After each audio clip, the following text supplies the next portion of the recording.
Yap, akhirnya Realme kembali menempel ketat Xiaomi. Setelah absen 2 kali di awal tahun, sementara Xiaomi udah ngeluarin Poco M3 dan juga Redmi 9T, kali ini kita kedatangan Realme Narzo 30A. Versi retail resmi yang dijual di Shopee Indonesia. Smartphone entry level pertama dari Realme di tahun 2021 ini.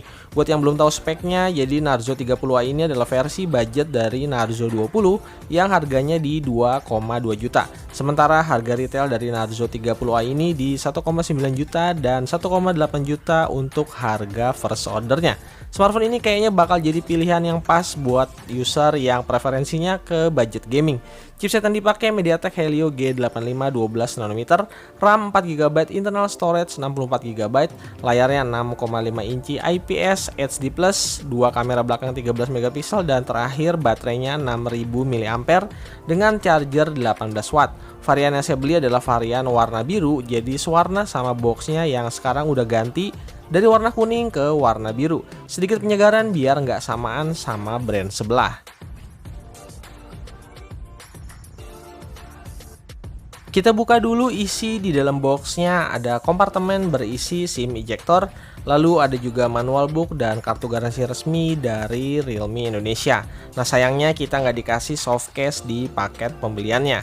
Lanjut ada juga kabel charger USB-A ke USB Type-C. Terus kita juga udah dapetin charger fast charging 9V 2A atau 18 watt di paket pembeliannya. Lanjut ke smartphone-nya. Untuk varian warna birunya sendiri, saya rasa warnanya agak kehijau-hijauan. Terdapat tulisan Narzo by Realme di sebelah kiri, sementara desain kamera belakangnya mengotak sama seperti di Narzo 20 yang bergaya ala-ala iPhone. Di sini cuma ada 2 kamera belakang dan 1 buah LED flash. Fingerprint scannernya juga ada di belakang yang menurut saya posisinya agak terlalu ke atas. Desain backdoornya lumayan menarik nih karena ada 2 bagian yang beda tekstur antara bagian atas dan bagian bawah yang dikasih aksen garis-garis diagonal yang cukup kesat kalau dipegang tangan. Bahan backdoornya sendiri masih pakai plastik polikarbonat. Di bagian bawah ada port USB Type-C, single speaker, mikrofon, dan juga jack audio. Tombol power dan tombol volume ada di sisi sebelah kanan, sedangkan di sisi sebelah kiri ada slot SIM tray yang tipenya udah triple slot. Bagian atasnya polos dan nilai plus dari bodi Narzo 30A ini adalah bodinya yang nggak terlalu tebal meski sebenarnya baterainya cukup gede. Dan yang menarik adalah bump kameranya juga sangat tipis, hampir selevel sama ketebalan backdoor. Kita pindah ke bagian depan. Layarnya punya luas 6,5 inci IPS LCD dengan resolusi HD+. Sesuai sama yang biasa kita temuin di smartphone kelas budget. Oh ya, untuk layarnya sendiri dari awal udah dipasangin screen guard plastik bawaan di box pembeliannya. Oke, jadi ini dia tampilan awal dari home screen Realme Narzo 30A. Kamera depannya masih pakai model Pony water drop dengan bezel dagu yang masih lumayan tebal. Pas dicoba sih layarnya cukup responsif buat dipakai swiping dan scrolling.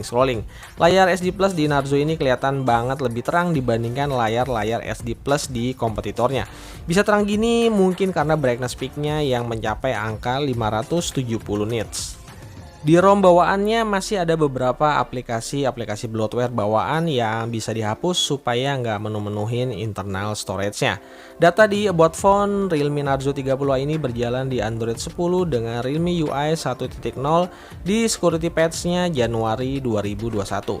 Software update-nya ada di versi 11A11 dan belum ada lagi notifikasi untuk update terbaru. Dari total 64GB internal storage, sistem UI-nya punya besar file di 13,20GB. Jadi masih ada space tersisa di sekitaran 50GB untuk kita pakai. Hasil pengecekan di sensor box nunjukin kalau Narzo 30A ini pakai gyroscope by software atau bisa juga disebut sebagai virtual gyroscope. Meski saya rasain gyroscope-nya lumayan responsif untuk smartphone yang nggak punya gyroscope by hardware. Skor Antutunya juga cukup impresif. Narzo 30A ini bahkan dapat skor nyaris 210.000 poin di Antutu versi 8 yang mungkin jadi salah satu smartphone terkencang untuk kelas harga di bawah 2 juta. Jujur saya tertarik banget sama smartphone ini begitu tahu chipset yang dipakai dan juga harganya yang menurut saya sangat-sangat good deal. Smartphone ini bakalan saya pakai dalam beberapa waktu ke depan supaya bisa lebih dapetin user experience-nya termasuk untuk dipakai gaming. So, stay tune terus di channel ini untuk video lanjutan dari Realme Narzo 30A ini. Jangan lupa subscribe dan follow juga Instagram Teknoza ID. Sekian dulu video unboxing dari Realme Narzo 30A. Stepian dari Teknoza ID. Pamit.